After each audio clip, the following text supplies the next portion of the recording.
Abra sua Bíblia no segundo livro dos Reis, que é o estudo, que é a temática que nós estamos assim dando. E vamos ler os versículos finais desse estudo. Segundo livro dos Reis, capítulo de número 6, e o versículo de número 2 em diante. Segundo Reis, capítulo de número 6, versículo de número 2 em diante. Conforme eu disse aqui, nos estudos, quem tiver alguma pergunta, mesmo fora da temática desse estudo, a leitura? Tem na leitura, está na primeira folha. A leitura, quem não está com a Bíblia, a leitura está na primeira folha, tá? Na primeira ou na segunda? Vê se está na primeira ou na segunda aí. É o segundo livro dos Reis. Depois do prefácio.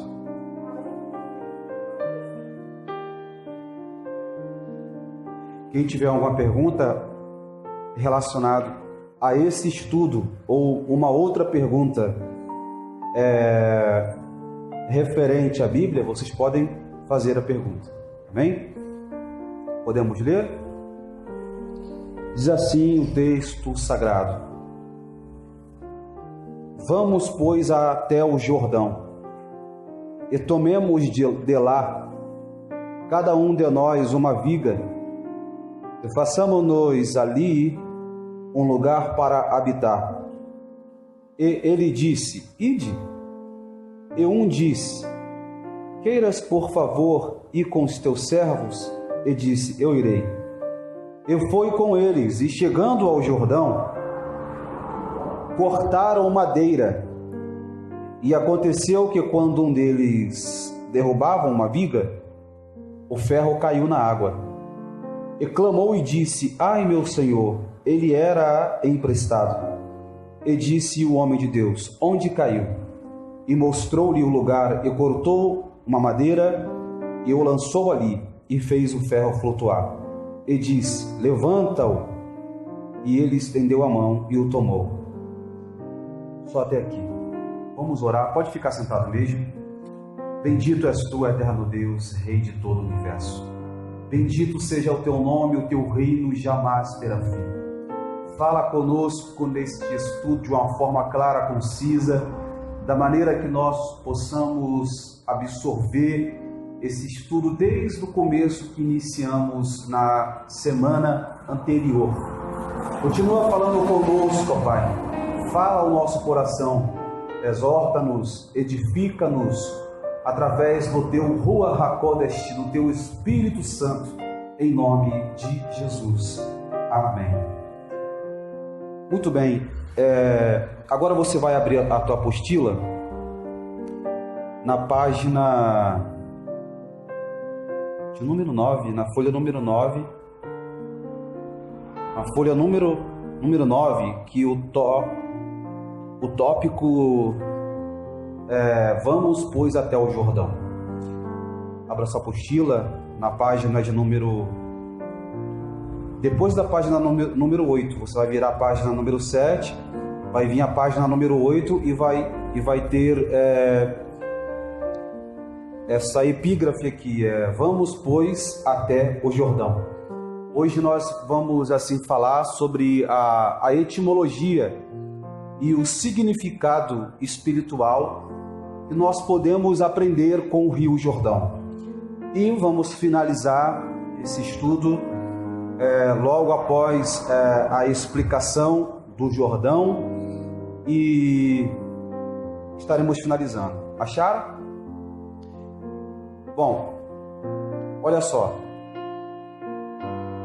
A epígrafe dessa apostila está dizendo: Vamos, pois, até o Jordão, e tomemos de lá, cada um de nós, uma viga, e e façamos-nos ali um lugar para habitar. No primeiro dia desse estudo, eu falei que o profeta Eliseu, que no hebraico, tá? Para quem não sabe, Eliseu no hebraico é Elisha. Elisha. A palavra Elisha quer dizer o Senhor é o meu Deus. Sabemos que o profeta Eliseu, ele foi discípulo e ele foi também substituto do profeta Elias. E após a partida do profeta Eliseu, eu falei aqui no primeiro dia da aula, a escola de profeta de Eliseu, ela foi se aglomerando, ela foi tendo vários números de discípulos após a partida de Elias. E também nós falamos aqui sobre Geazi, removendo o Geazi interior. Após a partida de Geazi também, quando Geazi ele é atacado da lepra, a escola de Eliseu vai ganhando proporção, vai ganhando campo. E geograficamente vai crescer, como espiritualmente também vai crescer. Porque sempre quando nós removemos algo negativo das nossas vidas, a proporção da nossa vida espiritual é crescer. Quando removemos o Geazi interior, quando removemos forças negativas, removemos algo que nos atrapalha espiritualmente falando, a proporção da nossa vida espiritual, vida financeira, familiar, é ganhar proporção e ganhar campo de avanço e crescimento espiritual e material e familiar. Estão me entendendo? Para uma enfermidade ser removida da nossa vida, o médico tem que fazer o quê? O cirurgião tem que fazer o quê? Fazer uma operação, remover aquela ferida, aquele tumor. Para quê? Para que a pessoa ela possa ter saúde. E no mundo espiritual também é assim. Quando nós removemos algo negativo da nossa vida, a cura vem, o crescimento vem. Por quê? Porque nós removemos aquilo que estava nos atrapalhando. Então, após a saída de Geazi, porque Geazi ele vai ser atacado da lepra, a escola de Eliseu ela vai crescendo, vai crescendo, vai crescendo, vai crescendo geograficamente, vai crescendo espiritualmente, ao ponto de os discípulos dos profetas chegarem a Eliseu e dizer: olha, meu Senhor, permita-nos que nós vamos até o Jordão para cortar madeira, para que nós possamos estender a escola, para que nós possamos assim estender mais o ambiente, porque o lugar não está mais comportando as pessoas. Porque grande é o número de pessoas que estão se matriculando para aprenderem a palavra de Deus. Né? Então o local foi crescendo. Então os discípulos dos profetas, eles perguntaram a Eliseu, pediram permissão a Eliseu para que Eliseu permitisse eles construírem um local, uma escola para o crescimento, para o avanço espiritual da escola. E uma coisa que eu aprendo aqui com os discípulos dos profetas é que eles não vão fazer nada sem primeiro perguntar ao seu líder. Aleluia! Eles primeiro perguntaram ao seu líder: permita-nos irmos até o Jordão. Ele foi perguntar ao líder dele primeiro. Estamos aqui nessa reunião e temos uma liderança, temos alguém acima de nós, superior a nós, é o pastor dessa igreja. Então, tudo que nós iremos fazer, seja bom para crescimento dessa obra, primeiro temos que pedir permissão ao pastor para ele permitir de nós darmos assim avanço, né? E para nós materializarmos o projeto que nós temos em nosso coração. Eu estou dando esse estudo aqui, mas o pastor ele permitiu, na verdade ele mesmo que pediu para mim dar esse estudo, porque tudo que nós fazemos, primeiro tem que ser assinado por Deus e depois por nossa liderança. É verdade? Então, eu aprendo a primeira coisa aqui, uma coisa peculiar que eu aprendo com os discípulos profetas é que eles perguntam primeiro a Eliseu se Eliseu permite eles construírem uma escola na beira do Jordão. A pergunta é: por que os discípulos dos profetas eles escolheram o Jordão para criarem ali uma estalagem, uma escola, para dar um ponto de partida ao crescimento do projeto chamado Escola dos Profetas? Por que eles escolheram o Jordão? Alguém aqui pode me responder? Qualquer resposta aqui é válida para quem quiser responder. Alguém pode responder? Por quê?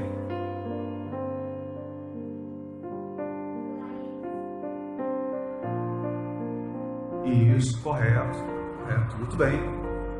Porque o Jordão, para eles, era um lugar muito importante espiritual.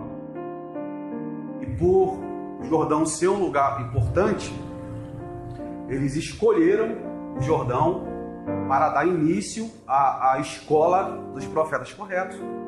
Isso é verdade. Então, olha só, se nós adentrarmos na Bíblia, dentro dos anais da história da Bíblia, e nós vasculharmos a Bíblia e buscarmos exemplos do Rio Jordão, vai ter vários exemplos. Quer ver só? Abra sua Bíblia no livro de Josué. Josué, capítulo de número 3. Josué em hebraico é Yehoshua, que é a mesma palavra que traduzido que é para Jesus também, se você não sabe. Josué, capítulo de número 3. Capítulo de número 3. Eu estou dando aqui uma corridinha para nós, assim, darmos um ponto de partida para finalizarmos o estudo de hoje. Josué, capítulo de número 3. Olha só, vai dizer assim a palavra do Senhor: levantou-se, pois, Josué de madrugada, tendo ele e todos os filhos de Israel partido de Sitim, vieram até o Jordão e pousaram ali antes que passassem. Sucedeu que, ao fim de 3 dias que os oficiais passaram pelo meio do arraial, ordenaram ao povo, dizendo: quando virdes a arca da aliança do Senhor vosso Deus, e que os levitas e sacerdotes a levavam, partireis vós também do vosso lugar, e as seguireis. Contudo, haja distância cerca de 2.000 côvados entre vós e ela, e não vos chegais a ela, para que conheçais o caminho pelo qual haveis de ir, visto que por tal caminho nunca passastes antes. Disse Josué ao povo: santificai-vos, porque amanhã o Senhor fará maravilha no meio de vós. A importância do Jordão aparece aqui em Josué, quando Josué estava para tomar Jericó.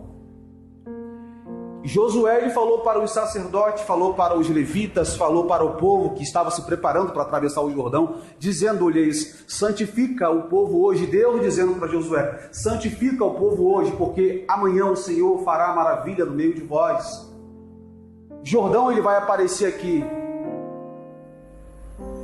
na Bíblia Sagrada como uma importância espiritual, trazendo-nos uma lição que Jordão é um lugar espiritual para nós habitarmos. O Jordão, em hebraicos, quer dizer Yarden. Yarden é a palavra etimológica para o Jordão.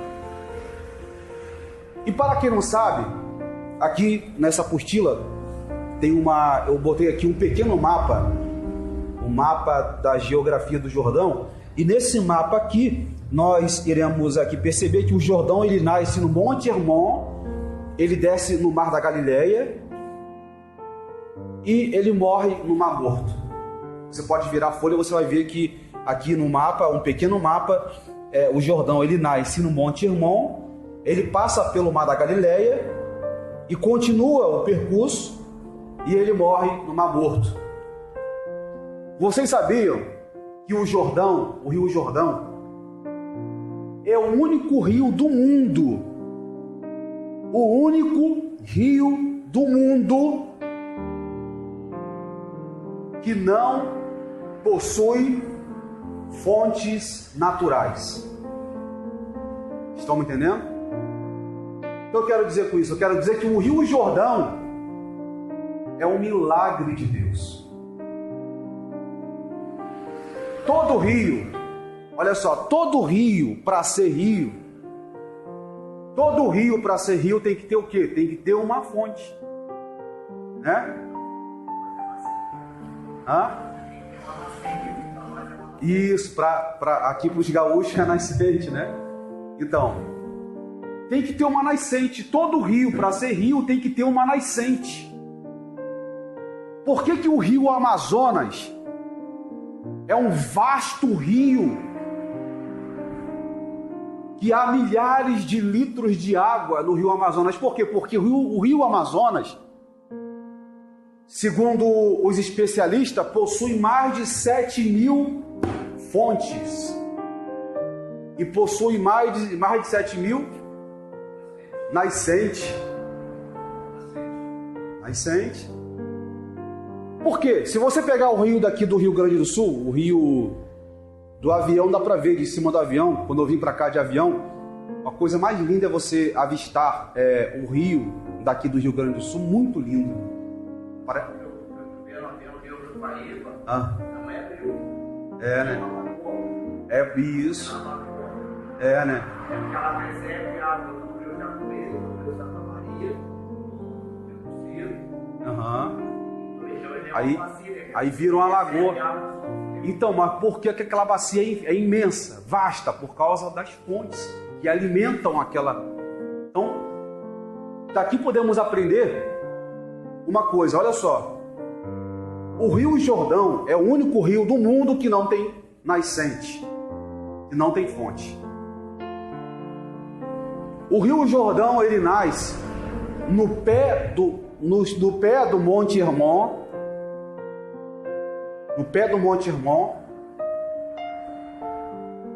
e do Monte Hermon ele vai descendo pelo Mar da Galileia, aí vem o Jordão, e do Jordão ele vai morrer lá no Mar Morto. As águas vão morrer no Mar Morto.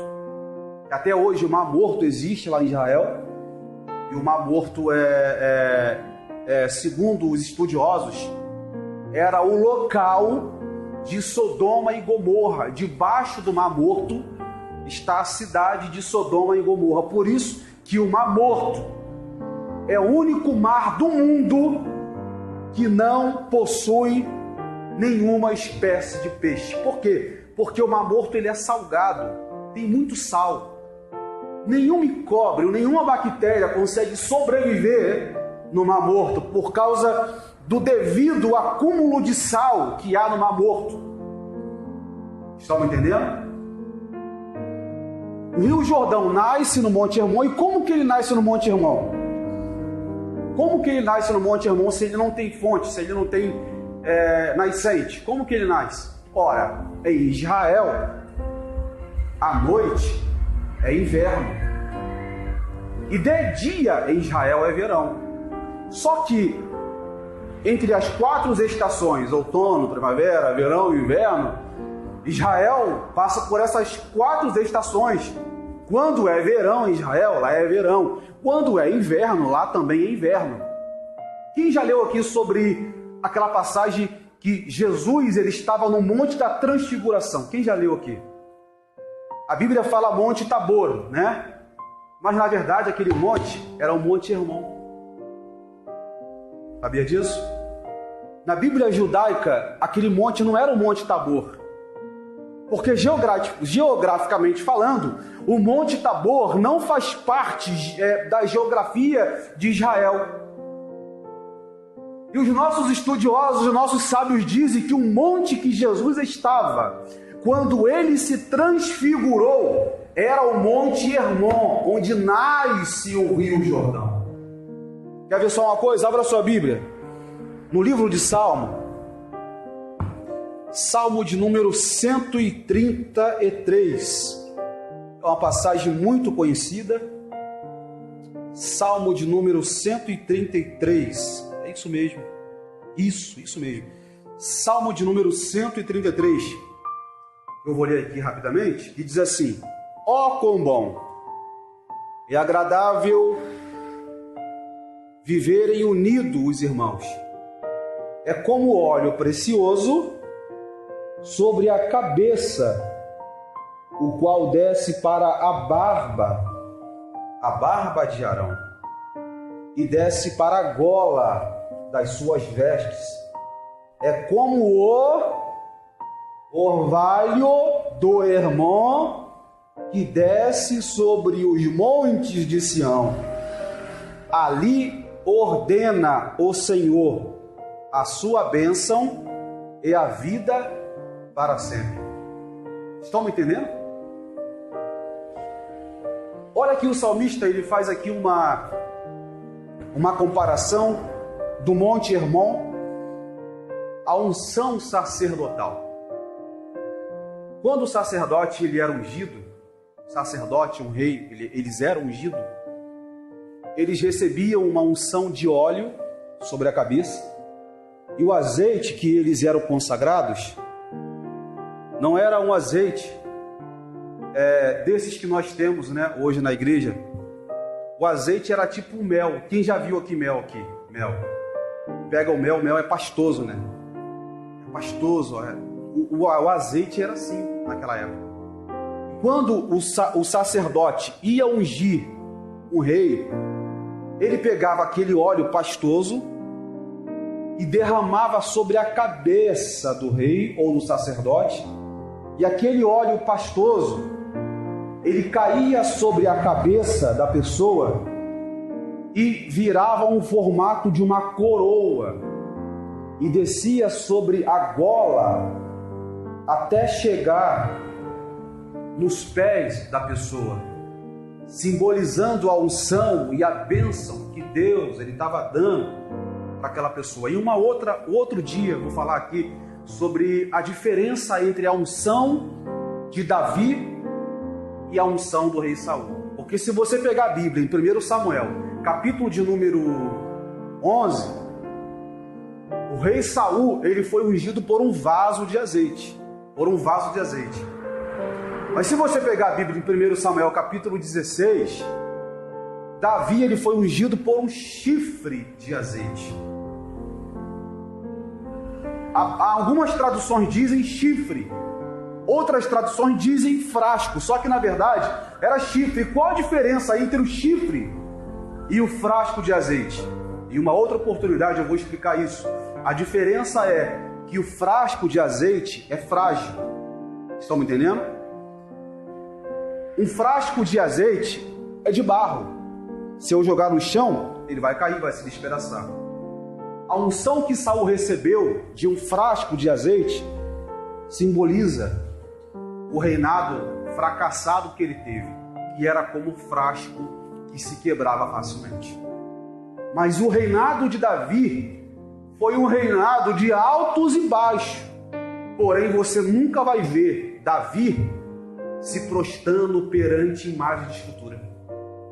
Por isso que você vai ver que Davi na Bíblia, ele é chamado de um homem segundo o coração de Deus. Por quê? Porque Davi, ele foi ungido por um chifre de azeite. E a palavra chifre no hebraico quer dizer querem. E a palavra querem quer dizer força. Ou seja, o reinado de Davi é comparado ao reinado de Jesus, que é forte e que reina e que vive para sempre. Comparado ao reinado de Davi. É por isso que Jesus é chamado na Bíblia de filho de Davi. Por quê? Porque Davi, ele foi ungido por um chifre de azeite, simbolizando a força espiritual. E eu quero profetizar aqui nessa noite que você está debaixo dessa unção, a unção do chifre de azeite que simboliza o poder de Deus. Você crê nisso? Então olha só. Aqui está dizendo o salmista: ó, quão bom e quão suave é que os irmãos vivem em união. Olha que legal. É como óleo precioso sobre a cabeça, o qual desce para a barba, e a barba de Arão, e desce para a gola das suas vestes. E é como o orvalho do irmão. Olha só para mim, olha para mim. Como o orvalho do irmão.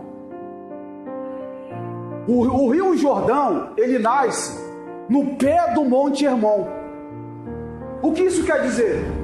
Isso quer dizer que quando chega o dia em Israel, o sol, ele bate lá no Monte Hermon.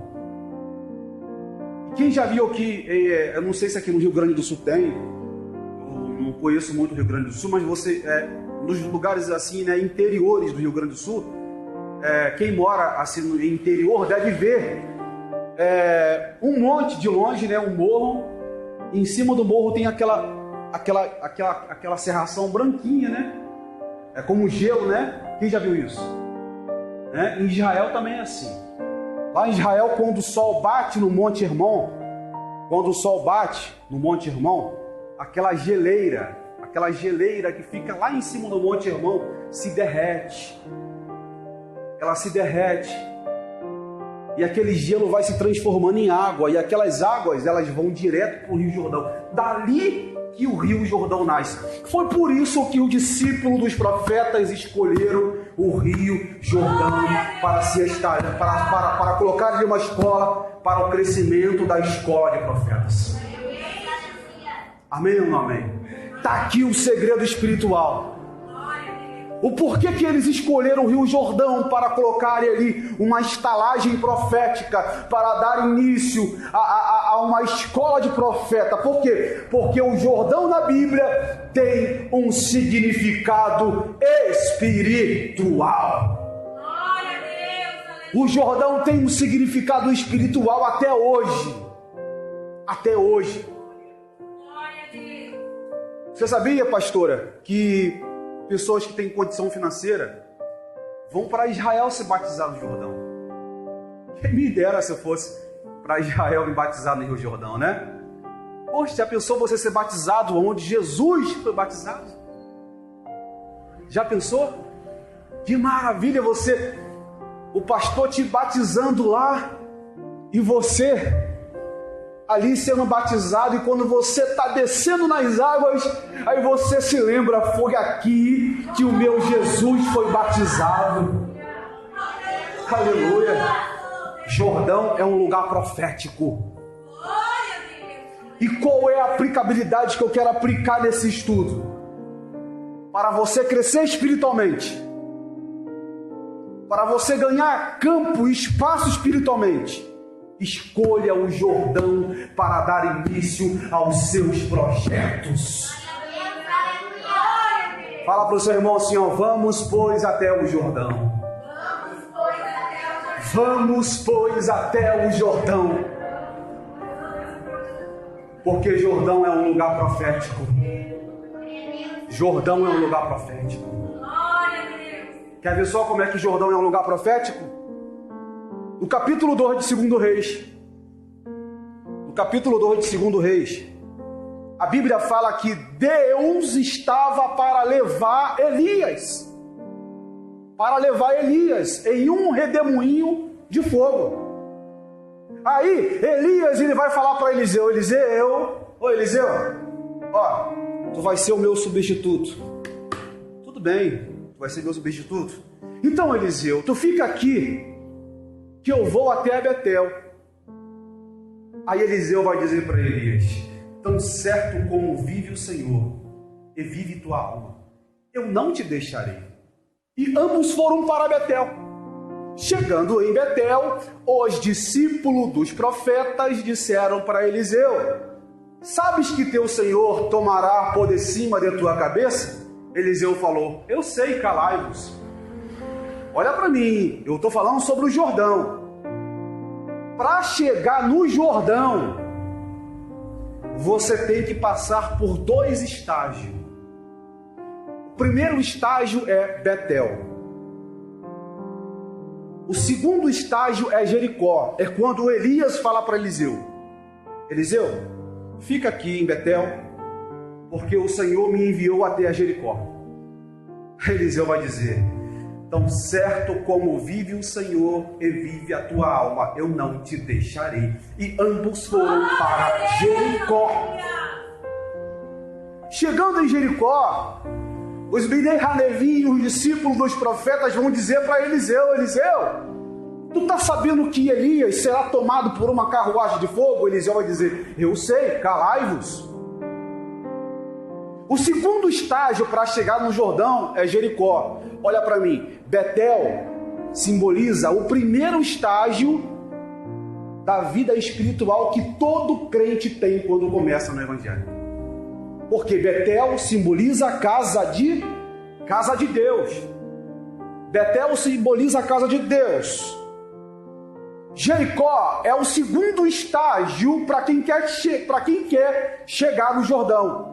Porque Jericó, como eu li aqui em Josué capítulo 3, quando Josué vai ordenar o povo, para o povo se santificar para atravessar o Jordão, a Bíblia vai dizer que Jericó foi tomada pelo povo de Deus. E em Jericó havia muita riqueza. Eliseu poderia falar assim: Elias, eu vou ficar aqui em Jericó, porque em Jericó tem riqueza, Jericó tem ouro, tem prata. Porque após a tomada de Jericó, Josué saqueou toda a cidade: ouro, prata, bronze, terra, conquista. Ele alcançou toda a riqueza.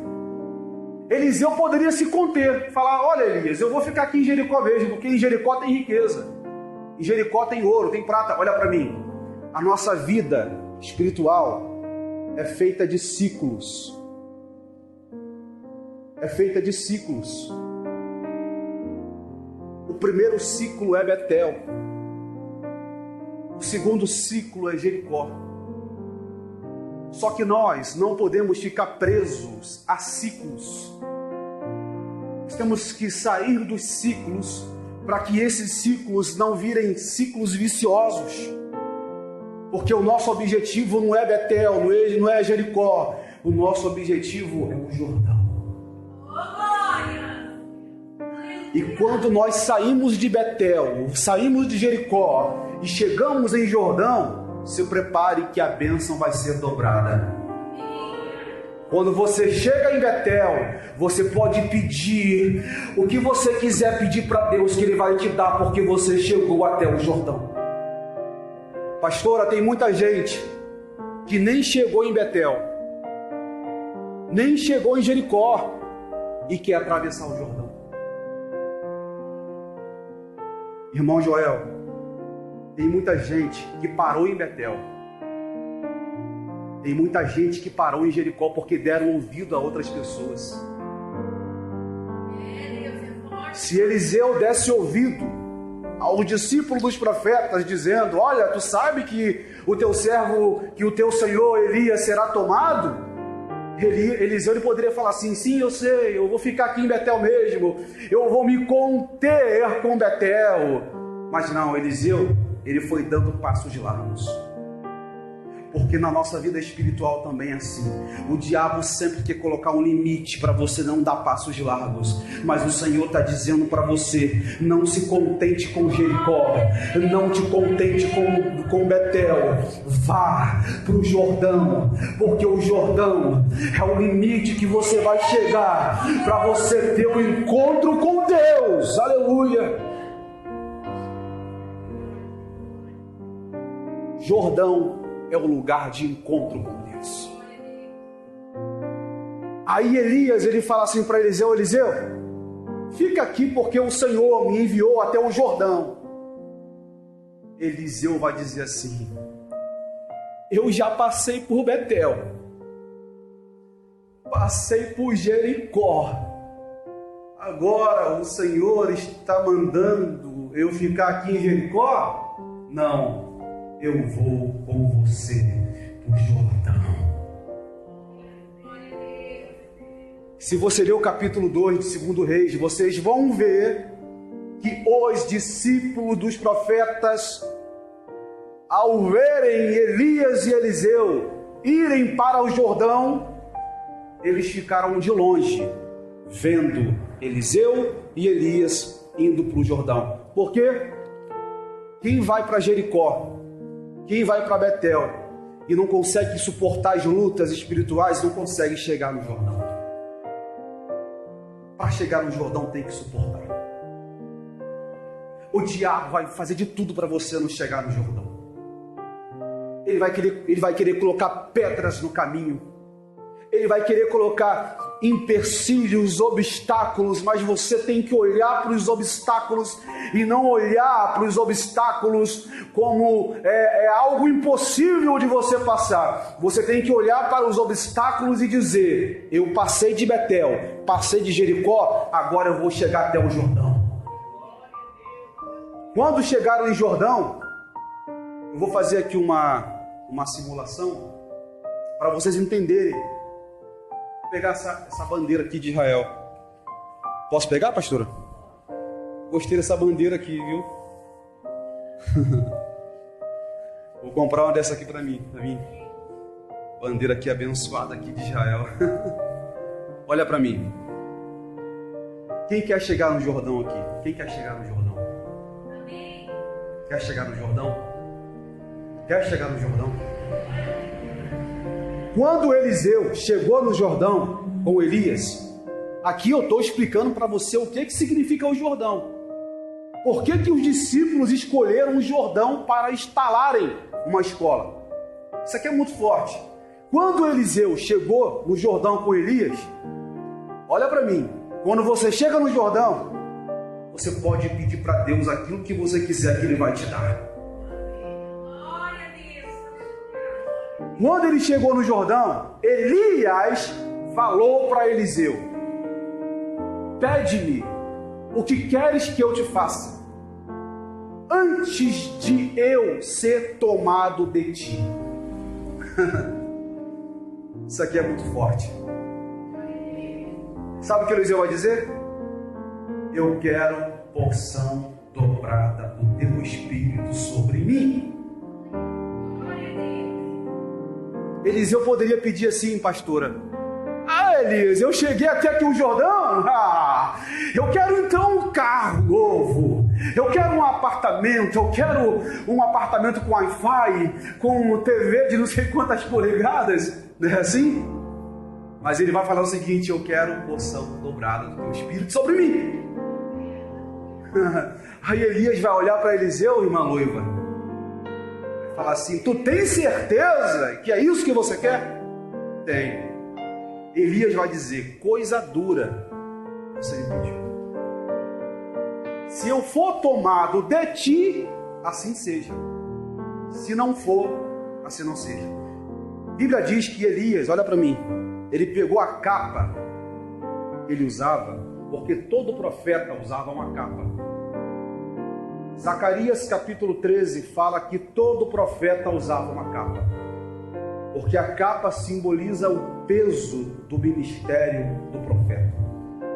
Todos nós aqui temos um peso espiritual sobre nós. Elias tirou a capa que estava usando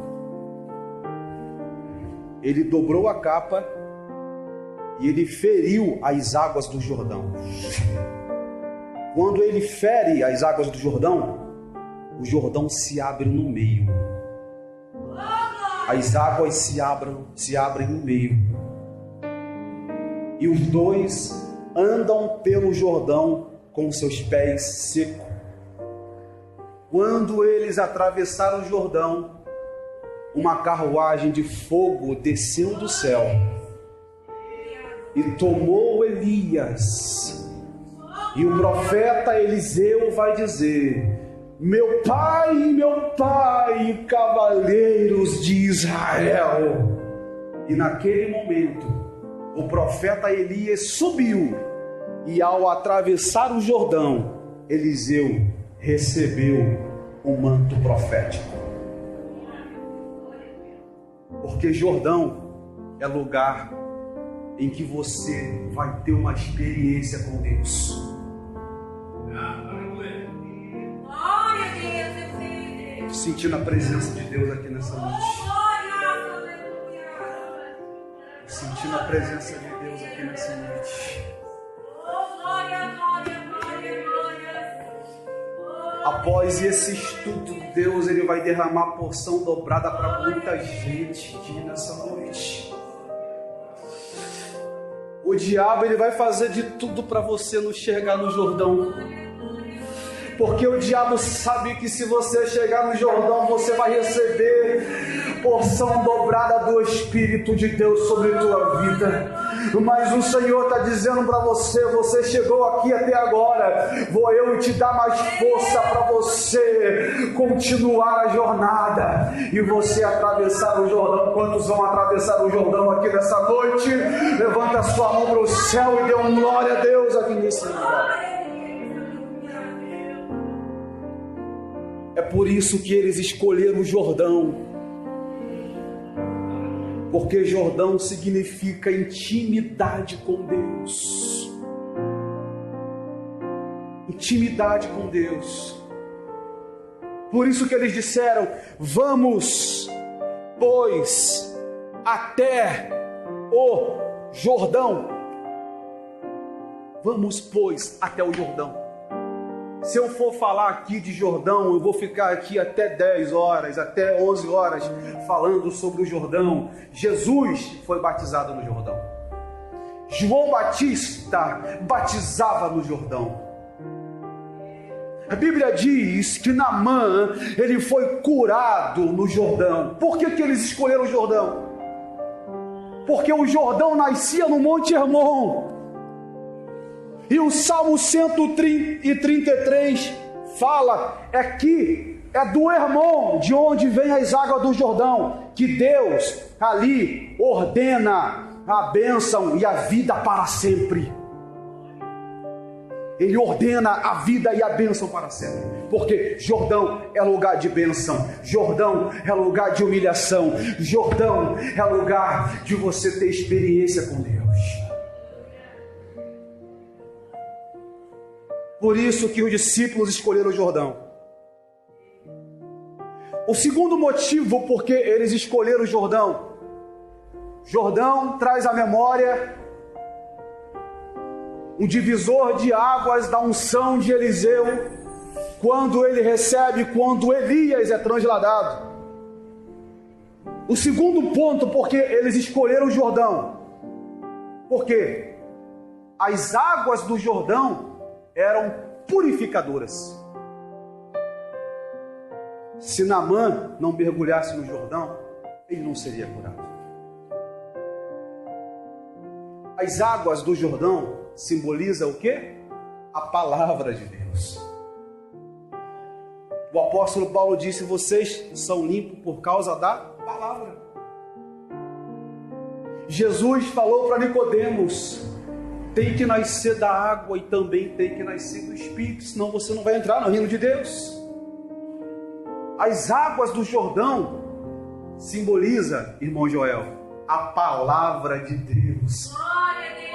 Foi por isso que eles escolheram o Jordão, minha amada pastora.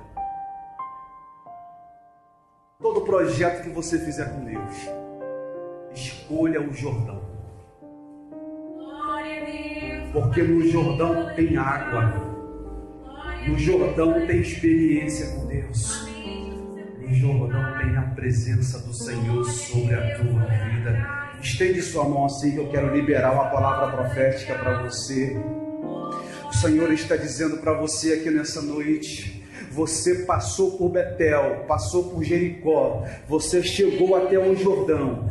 Neste momento que você chegou no Jordão, Deus não vai te abandonar, porque vai ser do Jordão que vai emanar a bênção e a vida para sempre sobre tua vida. Assim diz o Senhor dos Exércitos. Receba essa profecia em nome de Jesus. Então, daqui dessa aula nós aprendemos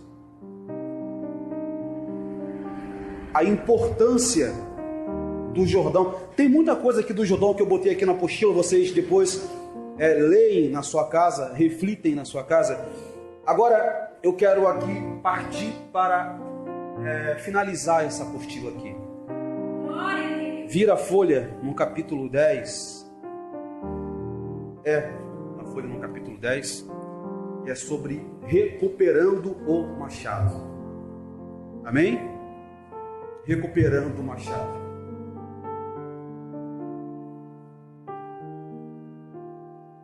Aleluia. E eu vou finalizar esse estudo aqui agora. Recuperando o machado. O versículo, o capítulo 6, e o versículo de número 4 e 5, diz assim: e foi com eles, e chegando ao Jordão, cortaram madeira. Quero pausar aqui, abrir um parêntese e dizer para vocês que quando eu estava estudando essa palavra aqui, o Senhor, Ele me deu uma revelação sobre essa madeira. A madeira que o discípulo do profeta usou para cortar a árvore, a madeira aqui traz a alusão ao madeiro, à cruz de Jesus. Amém ou não amém? Glória a Deus, amém. Fechando parêntese, vamos aqui continuar. E aconteceu que quando um deles derrubava uma viga, o ferro caiu na água. E clamou e disse: ai, meu Senhor, ele era emprestado. É aqui que eu vou finalizar agora o estudo. A primeira coisa que eu vejo aqui é que o discípulo do profeta, quando pediu para Eliseu, como eu falei aqui, pastora, eu falei aqui no começo que para todo projeto que fizermos, temos que estar debaixo da nossa liderança espiritual. Foi o que eu falei, eu estou dando esse estudo aqui, mas eu estou debaixo de uma liderança. O pastor lhe permitiu, senão eu não daria o estudo aqui. O discípulo do profeta, ele pediu permissão para Eliseu para ir até o Jordão cortar madeira. Daqui eu aprendo que quando nós estamos debaixo da nossa liderança espiritual e debaixo do nosso Deus, da proteção do nosso Deus, todo projeto que você fizer, ele pode dar até errado no começo. Mas se você estiver debaixo da tua liderança espiritual, e se você estiver na direção de Deus, o projeto, ele pode parar no começo, mas ele vai ter continuidade, não vai parar. O projeto foi bom, a tentativa é boa, a ideia é boa, porém, todo projeto tem um empecilho no meio do caminho. Qual foi o empecilho? Quando os discípulos dos profetas estavam cortando madeira, com machado, cortando madeira, para quê? Para fazer estalagens, Aqui no Rio Grande do Sul, já percebi que tem muitas casas de madeira. Eu acho muito bonito. Casas de madeira, a arquitetura de madeira é muito bonita. Foi mais ou menos isso. Eles estavam ali fazendo estalagens, porque naquela época não tinha a engenharia de hoje, né, de construir casa, de cimento, de concreto. Naquela época era madeira. Então, os discípulos, eles estavam cortando madeira para fazer uma estalagem. Vamos, um exemplo, eles queriam fazer uma igreja. Estavam cortando madeira, pá, com o machado, e pá, com o machado, e pá, com o machado. Só que, de repente, quando um deles estava cortando madeira, o cabo, a cabeça do machado, saiu da madeira e caiu na água. De repente caiu. Na nossa vida espiritual também é assim. Sempre quando damos início ao projeto, esse projeto pode ser familiar, pode ser casamento, pode ser ministério, pode ser espiritual, pode ser vida financeira. Sempre vai acontecer alguma coisa para que o teu projeto caia. Glória a Deus. Mas você não pode olhar para o teu projeto e ver o seu projeto caído. Você tem que fazer alguma coisa para você recuperar o teu projeto. Glória a Deus. Você não pode olhar para a tua vida espiritual e se conter com a sua vida espiritual abalada, derrubada. Você tem que olhar para a tua vida espiritual e dizer: eu vou dar a volta por cima. Eu vou recuperar a minha vida espiritual com Deus. Quando o discípulo Diego, é Diego, né? É Diego. É Diego o teu nome? Leonardo, o Diego é o outro, né? O outro que veio aqui. Nossa, esse casal que está aqui. Quando os discípulos, um dos discípulos que cortou a madeira, o machado caiu na água. Eu já trabalhei na roça, já fui criado na roça, e eu sei que se você pegar o machado e você não colocar uma madeirinha entre a madeira, que lá no Rio nós chamamos de cunha, a primeira machadada que você der na árvore, o machado vai cair. Não é isso?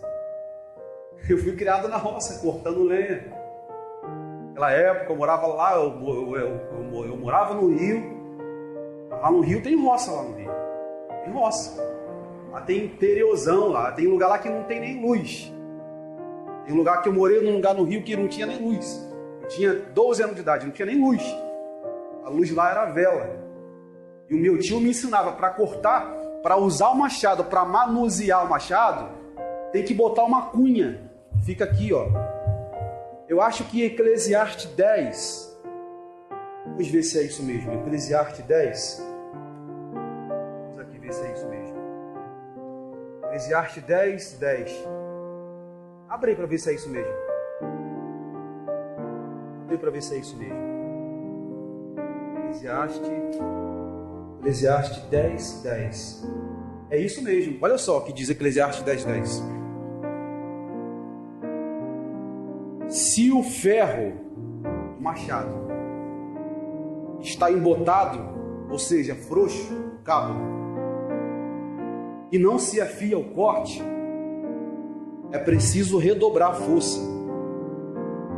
Em outras traduções está dizendo: se o ferro do machado está embotado ou mal colocado e não afiar o corte, você tem que dobrar a força, porque o machado vai cair. E por que o discípulo do profeta ficou desesperado? Ele ficou desesperado quando o machado caiu na água. Por quê? Ele ficou desesperado quando o machado caiu na água. Ele vai dizer que o machado era emprestado.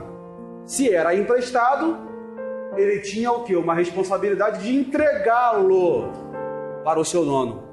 E cá para nós, naquela época, um machado era caro, muito caro. Não era qualquer pessoa que tinha machado. Uma pessoa que tinha um machado naquela época era algo valiosíssimo. E a escola de Eliseu não tinha poder aquisitivo financeiro de comprar ferramentas para os seus alunos, porque a escola crescia. Conforme a escola crescia, os problemas também cresciam. Só que a presença de Deus estava com eles. Glória a Deus, aleluia. Amém ou não amém? Então, quando ele estava cortando madeira ali, o machado era emprestado. E segundo alguns comentaristas, o comentarista Rashi, que é um dos maiores comentaristas da cultura judaica, diz que se o discípulo do profeta não recuperasse o machado, ele poderia ser vendido como escravo. Estão me entendendo?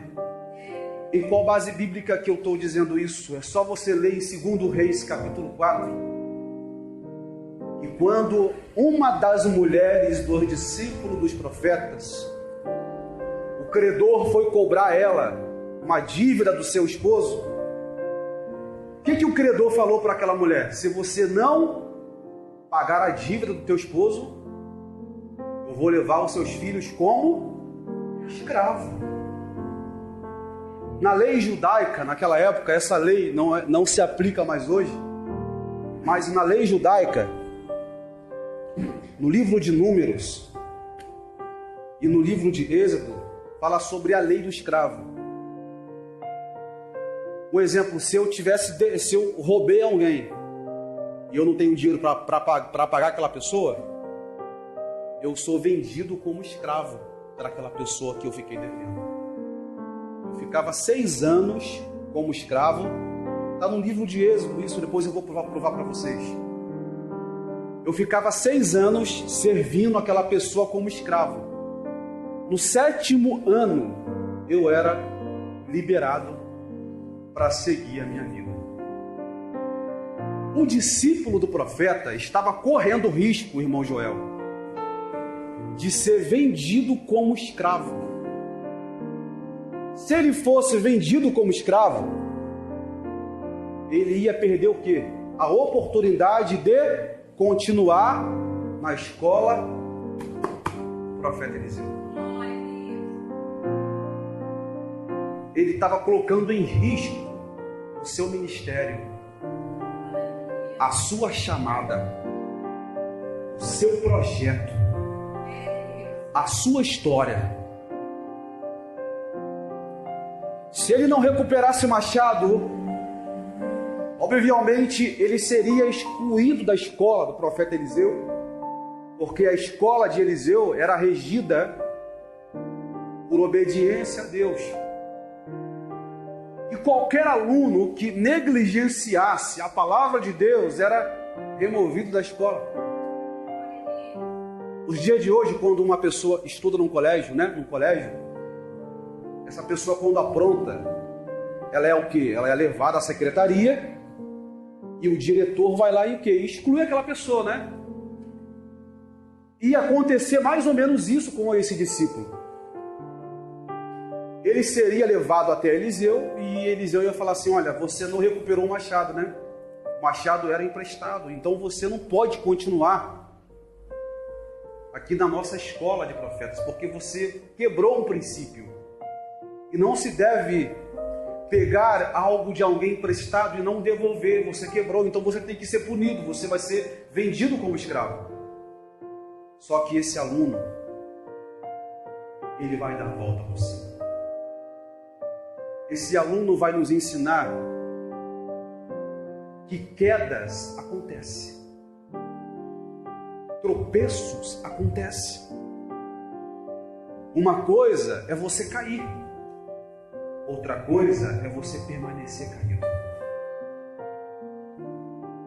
Uma coisa é você errar. Outra coisa é você permanecer no erro. O aluno poderia dizer muito bem assim: eu perdi o machado, deixa pra lá. Eu não vou recuperar não vou recuperar, deixa pra lá. Já era, acabou, meu ministério acabou. A minha chamada acabou aqui, já era, eu perdi o machado. Ele fez isso? O que ele fez? Ele foi até o profeta Eliseu. O que ele fez? No começo que eu falei aqui, quem ele chamou para participar do projeto? Chamou Eliseu. E quando o discípulo precisou do profeta, o profeta estava ali para ajudá-lo. Abra sua Bíblia no segundo livro de Reis. O que ele fez? No começo que eu falei aqui, quem ele chamou para participar do projeto? Chamou Eliseu. E quando o discípulo precisou do profeta, o profeta estava ali para ajudá-lo. E eu quero aqui compartilhar com vocês, na página 11, já vou terminar já, na página 11,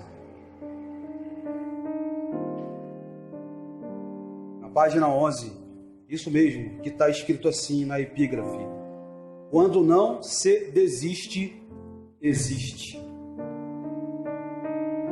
Ok? Tá achado? Quando não se desiste, existe. Ao perder o machado, o discípulo do profeta, ele vai dizer para Eliseu: Arradomi verru Shaul, que ele vai dizer: ai de mim, meu senhor, porque o meu machado era emprestado.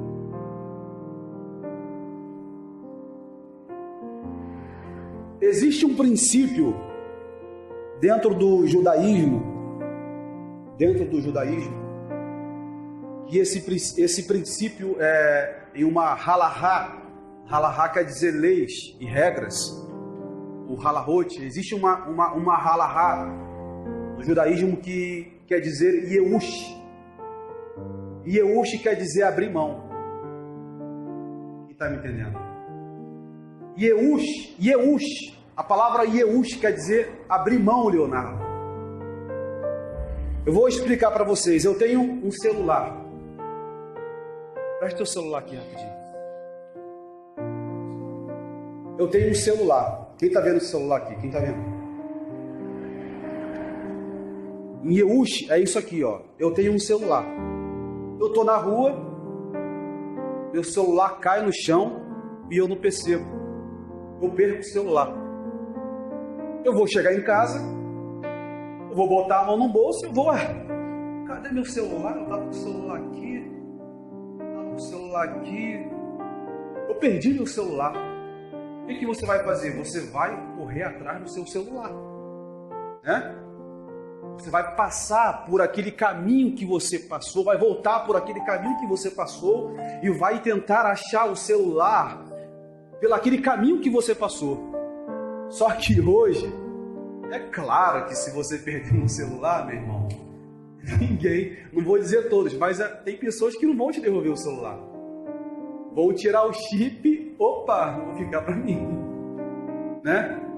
Só que na lei judaica em Israel, até hoje funciona assim. Lá em Eretz Israel, na terra de Israel, se uma pessoa perder um objeto, ela perdeu o objeto. Ela tem duas opções: fazer Yeush. Yeush quer dizer abrir mão, não quero saber mais do celular. Deixa para lá o celular para lá. Vou comprar outro. Não estou ligando mais não, deixa para lá. Ela vai até o Sinédrio, que até hoje tem o Sinédrio em Israel. O mesmo Sinédrio que julgou Jesus, até hoje tem esse Sinédrio lá em Israel. A pessoa vai até o Sinédrio e fala para os 70 sábios, que são 70 juízes, que eles tomam conta do Sinédrio. Aqui no Brasil tem o STF, né?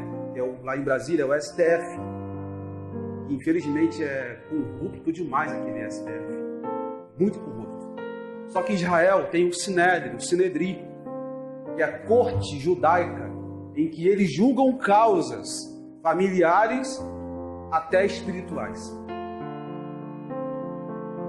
A pessoa que perdeu o objeto dela e ela não quer mais recuperar, ela vai até o Sinédrio e ela fala para o ancião, para o sábio que está regendo a corte, jurídica de Israel e vai dizer: olha, eu perdi o celular e eu quero dizer que eu vou fazer Yeush. Ou seja, eu vou abrir mão, não quero saber mais. Anota aí que eu não quero mais saber não. Perdi o celular, não quero mais saber não. Não quero mais saber. Ele faz isso. Mas quando a pessoa, ela perde o objeto lá em Israel, e ela quer recuperar aquele objeto, o que ela faz? Ela não faz Yeush. Ela não abre mão daquilo que ela perdeu. Na vida espiritual funciona do mesmo jeito. Quando perdemos algo, nós temos duas opções: deixar para lá ou ir em busca daquilo que nós perdemos. Isso está na Bíblia? Isso está na Bíblia, evangelista? Está na Bíblia? Isso está na Bíblia? Está na Bíblia. Abre em Lucas capítulo de número 15. Lucas capítulo de número 15. Eu já vou terminar já, tá bom? Lucas capítulo de número 15. Eu estou falando sobre o machado. Recuperar o machado. Lucas capítulo de número 15 fala sobre três parábolas que Jesus diz. Três parábolas que Jesus diz. Lucas capítulo 15, olha só. Lucas capítulo 15, o versículo 3, que fala sobre o quê? Olha só, a parábola da ovelha. Então vamos ler então essa parábola. Olha.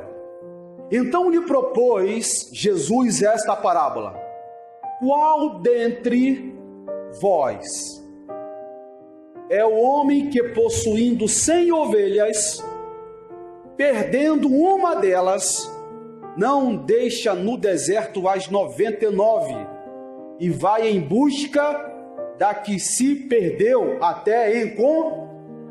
Ou seja, ele não abriu mão da ovelha que perdeu. E indo para casa, reúne os amigos e vizinhos, dizendo-lhes: alegrai-vos comigo, porque já achei a minha ovelha perdida. Digo-vos que assim haverá mais júbilo no céu por um pecador que se arrepende do que por 99 justos que não necessitam de arrependimento. O versículo 8, qual a parábola que vai falar agora? A dracma perdida. Olha o que diz: qual a mulher que, tendo 10 dracmas, se perder uma, ela acende a candeia, varre a casa e procura diligentemente até encontrá-la, e tendo achado, reúne as amigas e vizinhas, dizendo: alegrai-vos comigo, porque eu achei a dracma perdida. Ou seja, ela não fez Yeush. Yeush quer dizer não abriu mão. Não abriu mão. Isso também reflete na vida espiritual. Quando você abre mão do seu casamento, da sua vida espiritual, você está fazendo o Yeush, você está desanimando daquilo que você perdeu. Há uma frase que diz: quando não se desiste, existe. Está me entendendo por que o discípulo ele foi até o fim para recuperar o machado? E tem outra parábola aqui que eu não li, que eu não li porque é grande, a parábola do filho pródigo. Ele voltou para casa. Por quê? Porque ele não fez Yeush, ele não abriu mão. Se você perdeu algo na tua vida, meu irmão, pode ser o teu filho, pode estar nas drogas, continue em busca do seu filho, não desanime, não abra mão, vai até o final que você vai achar. se o teu casamento está se acabando, se o teu casamento está passando por fases, ou seja, você perdeu já o controle, você já não sabe mais o que fazer, não abra mão, vá até o final, porque você vai encontrar solução para esse problema. Hoje o machado vai voltar para as suas mãos novamente. O machado vai voltar para as suas mãos novamente. Para me terminar, agora eu finalizo aqui agora. O discípulo do profeta não fez Yeush. Yeush quer dizer abrir mão. Ele não abriu mão. Ele não abriu mão. A parábola do juiz, da viúva, que foi perturbar o juiz por causa da causa que ela tinha. O que ela fez? Ela ficou perturbando o juiz, perturbando, até o juiz dar a causa ganha para ela. Isso também reflete na nossa vida espiritual. Uma vez eu conversei com um jovem lá do Rio de Janeiro, começou comigo no Evangelho, ele entrou nos vícios, nas drogas, e ele falou assim: para mim não tem mais jeito. Toda vez que eu entro para a igreja eu tenho uma queda. Eu tenho queda por drogas, etc. Eu falei para ele: não desista.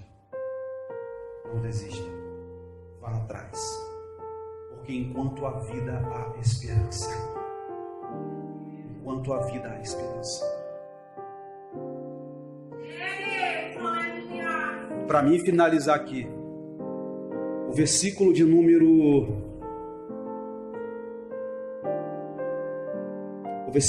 5, versículo 6, 7 diz assim: e aconteceu que quando um deles derrubava a viga, o ferro caiu na água. Clamou e disse: ah, meu Senhor, por que era emprestado? E disse o homem de Deus: onde caiu? E mostrou-lhe o lugar. E cortou uma madeira e lançou ali. E fez o ferro flutuar. O que quer dizer isso? Eliseu vai falar para o discípulo: onde o machado caiu, onde o ferro caiu. Isso quer dizer que temos que trazer a memória. Trazer a memória aonde foi, em qual lugar que aquele projeto que você estava tendo caiu. Deus está dizendo para você aqui nessa noite: aonde o teu machado caiu. Deus está dizendo nessa noite: mostra-me aonde foi que o teu projeto parou. Vamos apelar aonde o teu projeto caiu, aonde o seu projeto parou, porque é lá que Ele vai fazer voltar aquilo que está parado. Mostra-me aonde caiu. E Eliseu, ele vai pegar uma madeira. Fala comigo: uma madeira. Mais uma vez, uma madeira. Essa aqui dá para tirar. Eliseu pegou uma madeira. Eliseu pegou a madeira, ele cortou a madeira. Ele falou assim para ele: onde caiu? Olha para mim. A madeira simboliza o madeiro que Jesus foi crucificado. Amém ou não amém? O machado, o ferro do machado, simboliza eu e você. O machado caindo na água é um novo nascimento que nós temos em Deus. Quando o machado cai na água, o machado mergulha nas profundezas do Jordão. Traz alusão ao novo nascimento que nós temos com Jesus. O madeiro lançado na água para o machado voltar de novo é a cruz que nos aproximou de Jesus. Aleluia.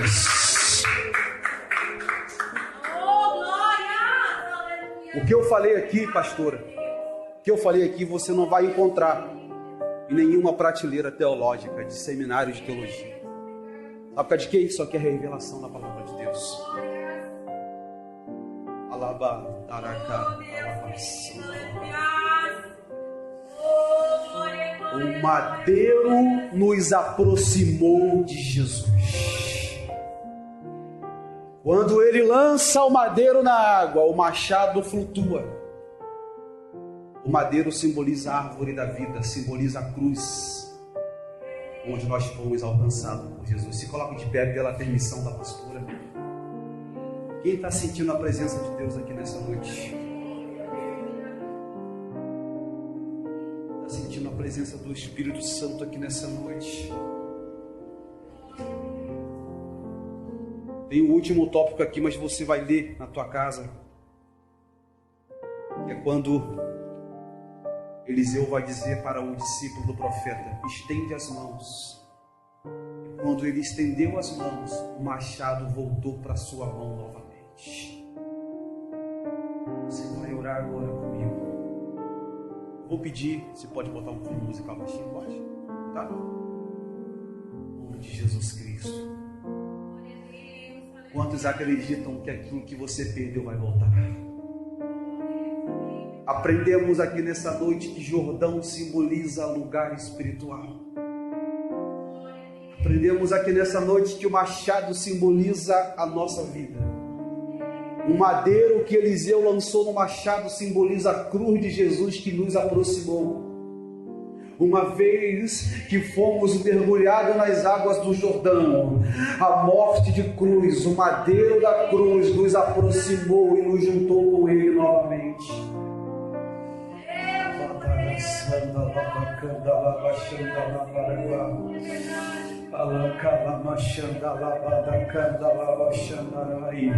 Eu quero dizer nessa noite que aquilo que você perdeu vai voltar em suas mãos novamente. O machado vai voltar nas suas mãos novamente. Você vai receber o machado de volta, porque o Senhor tem promessa na sua vida. O Senhor tem propósito a realizar na sua vida. Aquilo que você perdeu vai voltar de volta para as suas mãos. Jesus está dizendo para você: mostra-me aonde o teu projeto caiu, aonde o teu projeto parou, aonde você parou, porque eu vou até lá recuperar aquilo que você perdeu. Só que Deus está dizendo para você: a única coisa que Ele pede de mim, de você, é que você não desiste, é que você não abre mão daquilo que você perdeu. É como na parábola da ovelha perdida, da dracma perdida. Você não pode desistir, você tem que ir atrás daquilo que você perdeu. Onde estão aqueles que vão atrás daquilo que você perdeu? Onde estão aqueles que vão recuperar aquilo que está perdido? O Senhor está falando conosco nessa noite.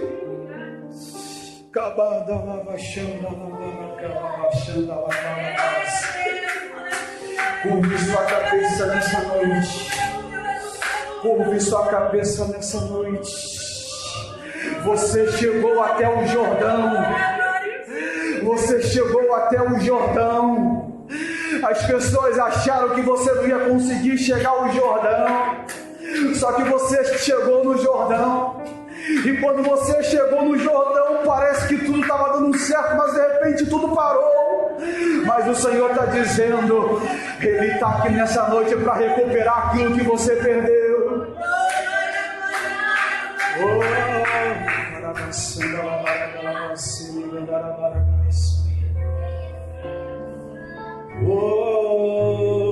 Maracando nerevacilere calabaragas.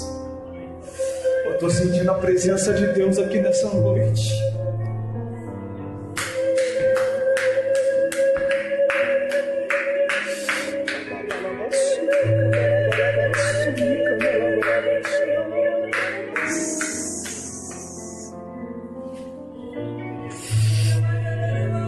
Quantos estão sentindo a presença dele aqui nesse lugar? Eu falei, Deus, no período desse estudo, o Senhor fala conosco. Que o Senhor venha levantar nossas vidas espirituais. Eu falei, Senhor, Senhor, ao decorrer desse estudo, fala conosco de uma forma profunda. O Senhor está dizendo que muita coisa que está perdida vai voltar de novo em tuas mãos. Ulai decantio neflai, decai de jone halai. Estende suas mãos assim nessa noite, em nome de Jesus. Estende suas mãos assim nessa noite, em nome de Jesus. Assim como o machado voltou para as mãos daquele homem que perdeu, ele correu o risco de ser vendido como escravo. Outrora, quando estávamos desgarrados sem Jesus, estávamos em risco de viver na escravidão desse mundo, mas Jesus comprou a nossa briga. Ele evitou que nós fôssemos vendidos como escravo, e Ele devolveu para nós a nossa salvação. Oh, glórias! Eu não sei, mas eu estou sentindo a presença de Deus aqui. Eu não sei você, mas eu estou sentindo a presença de Deus aqui nessa noite. O Senhor está colocando na sua mão de volta aquilo que você perdeu. Você não nasceu para ser escravo. O diabo achou que você caiu e disse: você vai ser meu escravo agora. Só que Jesus comprou nossa briga. O madeiro nos aproximou, a cruz nos aproximou. E quando mergulhamos no Jordão, voltamos a fazer tudo de novo. A obra de Deus, porque a obra de Deus não pode parar.